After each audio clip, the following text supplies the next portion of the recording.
Hello everyone, back to my another video tutorial related to transformers in TensorFlow and everything I do here step by step. So in my last tutorials we already got familiar with a theory within the transformers, and we got some practice in TensorFlow how to implement the necessary layers in the transformer as encoder, decoder, and etc.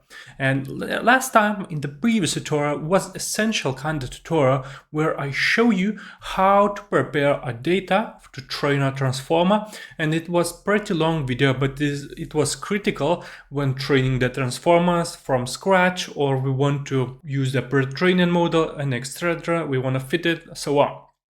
So this time I'll show you how to simply train a transformer in TensorFlow with our data, and you'll understand why, for example, ChatGPT has enormous amount of computing power and why it took several months to train this model. So I'm using the dataset from Opus, from Spanish to English translation, and this is only for educational purposes. So right now, let's jump into the code without many small talks, and let's crack it on. So I definitely recommend you to watch my previous videos because this kind of will be related to them, and I'm not going back to these videos to repeat myself why I did so and why I did another thing. So I'll cover only the new stuff, and of course I'll upload all this code into a GitHub, into machine learning training utilities package as a 9th tutorial, and you'll see what I do next. So of course, we'll cover the results I'll receive from a training, and we'll see how it works and how to deploy it somewhere. So let's go to the code. And here, as you might see, there is machine learning training utilities package. And I here created a transformer, translation transformer kind of tutorial, and there is a lot of stuff that I already showed you in the previous parts, but let's go step by step and do what we need to do. So here is a NumPy, TensorFlow, and there's several callbacks that we'll be using in training. And of course, there is my custom callbacks created in ML2. This is model TuneNX and warm-up cosine desay. And I'll come to this later a little and show you what they do and why I use them. And then we'll use the data provider from my previous tutorial where I show you how to prepare a data. Then we'll use a custom tokenizer, as also I covered this in my previous tutorial. And then this is new part where we gonna use this kind of masked accuracy and masked loss. That's kind of specific for transformers, so we'll use it. And here's Encoder and Decoder split callback. We'll come to this a little later, and more we'll talk when we are using this in deployment training model.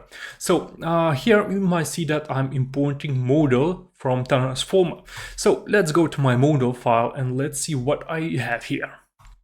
So here I'm constructing a TensorFlow Keras model, as you might see, and here what I do is I input some vocab size, target vocab size, encoder and decoder input sizes, how many layers my transformer will have, the model, how much number of heads will have, DFF, and of course dropout rate.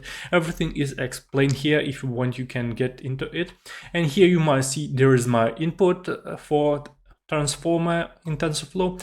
I split this input into encoder and decoder input, and here I define two different layers. So one is the encoder, and input for encoder is simple encoder input, and there's another decoder layer where that input comes from encoder output and decoder input from here. And then we simply apply the dense layer on the decoder output to get the outputs of our transformer. So great, we construct this model and we return this back. So what happens next? We have a config, and let's go to the config and let's look at it. I already have everything.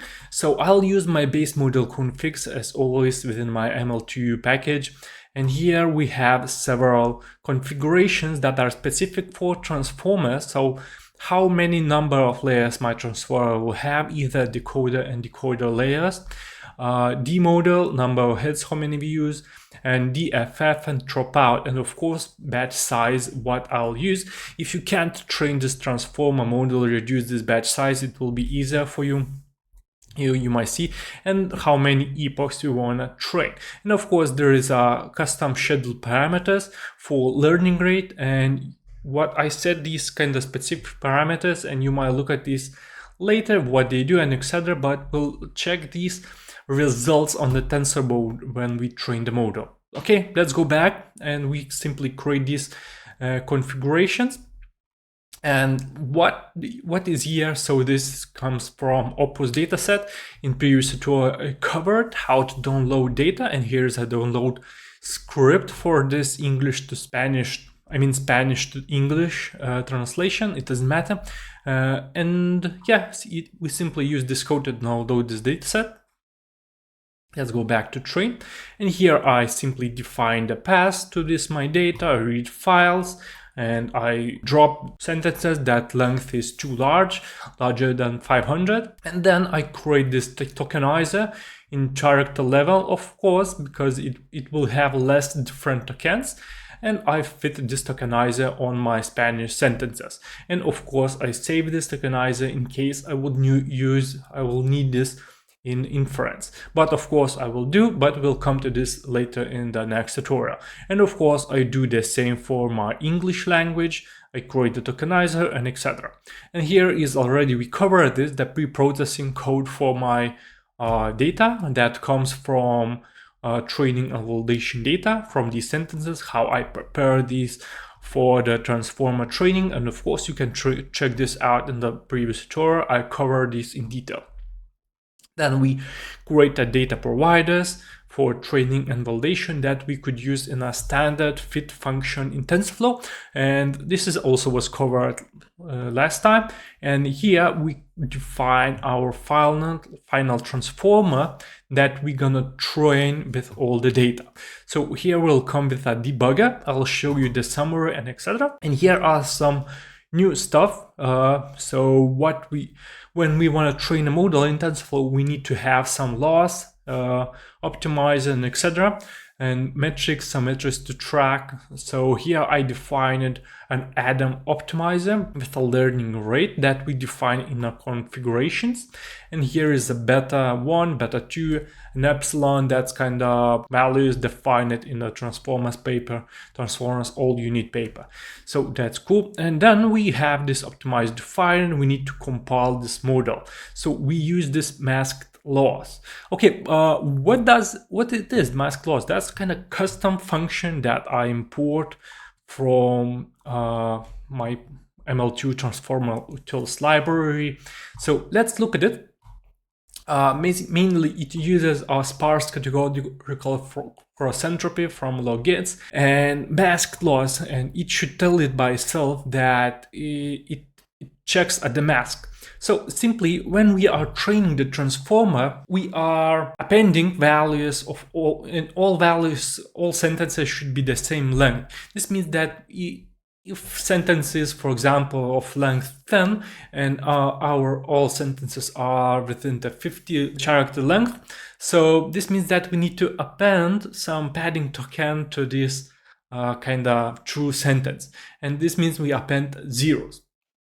And when we are trying to calculate the loss of the prediction, we want to ignore these appending values, so we can correct loss function. So this is the idea why it's called masked loss and how we calculate it.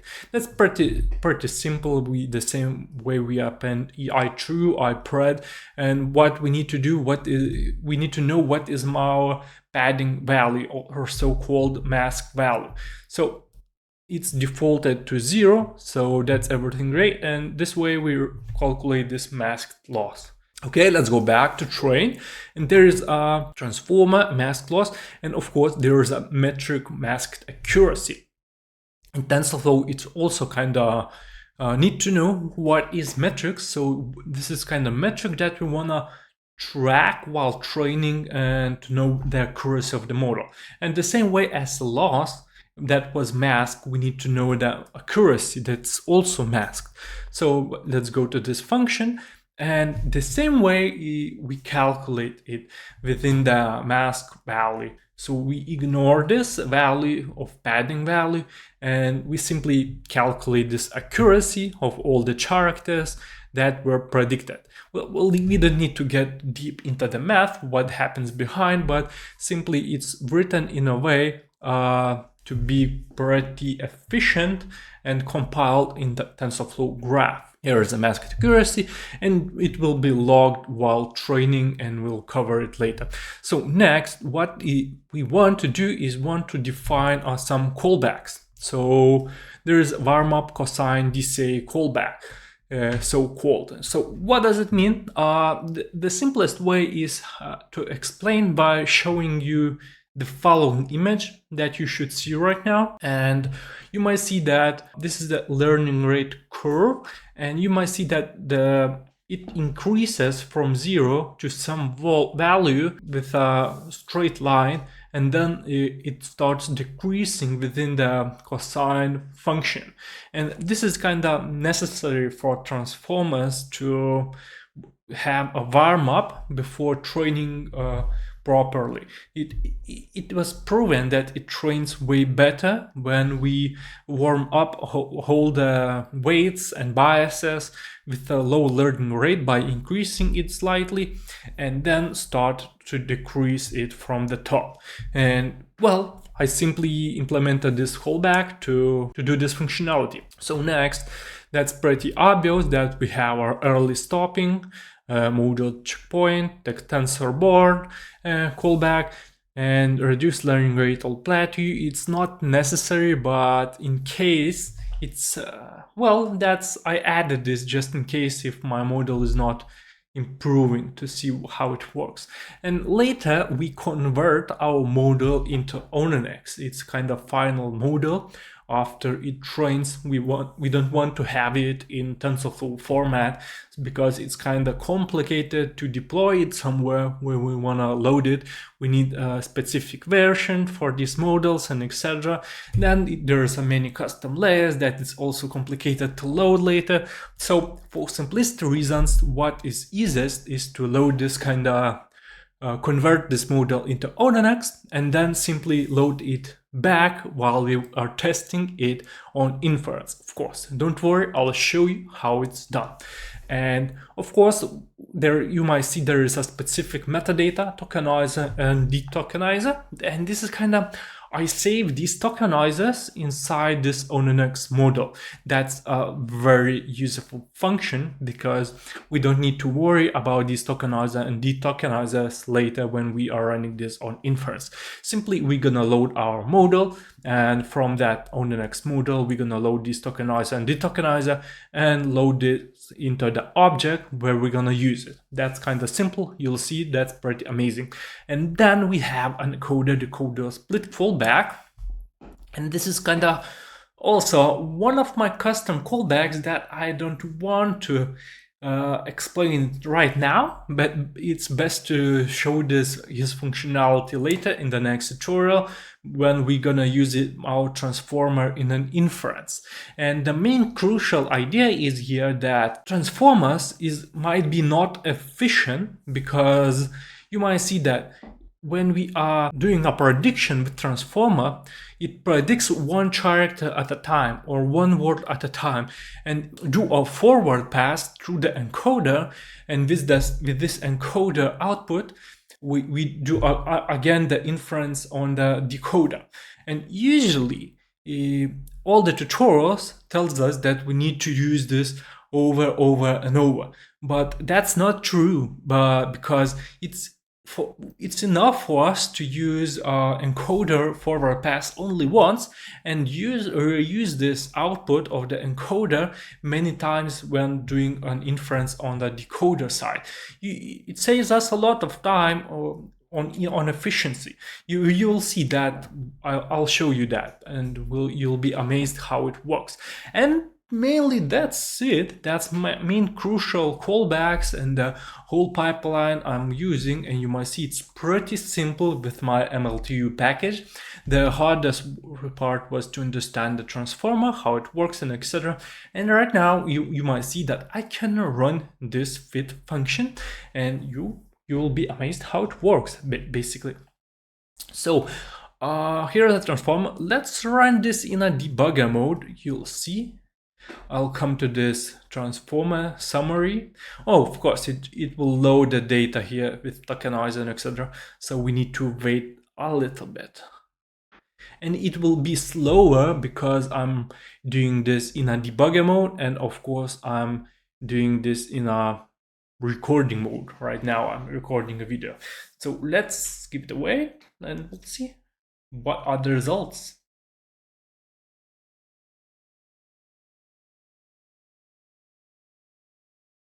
So great, you can see it loaded and fitted the tokenizer. Everything is great. I need to mention that I have 1080 Ti GPU, 3 of them, but I'm training my transformer only on 1 of them. So I'm interested if it fits on my GPU memory. So let's look at the architecture, how many encoder has parameters, what is the input, 1 and 2 inputs, so that's great. And you might see the total params is 7 million. That's not too large, and I believe we can move on within the transformer, compile, and so on with the training part. Okay, let's simply run this and let's look if it trains. And I hope, my fingers are crossed, that it works. And the thing that we're gonna need to do is just wait until it finishes the training. And of course, you'll see that it might take a lot of time and it might be not enough to train. So I'll open a new terminal right now. I'm interested in how many memory it takes on my GPU. I'm on Windows, of course, and you might see it consumed almost all of my first GPU memory, and it runs on 90%. That's great. And you might see it trains, but 1 epoch will take 12 hours. A lot of time. It's huge resources I need, and yeah, I'll simply gonna wait it for 1 week until I'll create another video. Of course, it will be faster when I stop recording video, and I'll rerun this in a normal way, not in a debugger mode.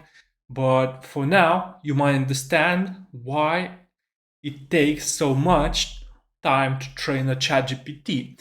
Well, because usually there's only 1 million sentences, but you can imagine what they use. They use billions of sentences. They use a model that is 100 times larger in terms of trainable parameters, etc. And you should imagine why it takes so long. And I will train this for the interested. If my model is increasing in accuracy, if I definitely could do a translation from Spanish with a transformer that I just created. But simply, you now understand why it's so resource hungry. And you, of course, can try this by yourself. I'll upload all this tutorial code into my GitHub repository, and you'll be able to check this out and test it by yourself. And I will see if my models won't be too large. I'll upload them also into Google Drive or somewhere else to download. You will be able to. And of course, that's it. That's it about this video. You might understand that I can't wait right now to finish to show you results, but I will come to this a little later. After a week, when the training is finished, we'll cover the results from TensorBoard and etc. And I'll show you how to run the prediction on this transformer in a production mode, not in TensorFlow, but on an X way. So that's it about this tutorial. I hope this was useful for you, and you might like it, you might share it, you might ask any questions you want, and of course I'll post the GitHub link for you. And thank you again for watching, and I hope this was really exciting and useful for you. And we'll see you in our next part where we're gonna test this out, how it works. Thank you again, and see you next time. Bye.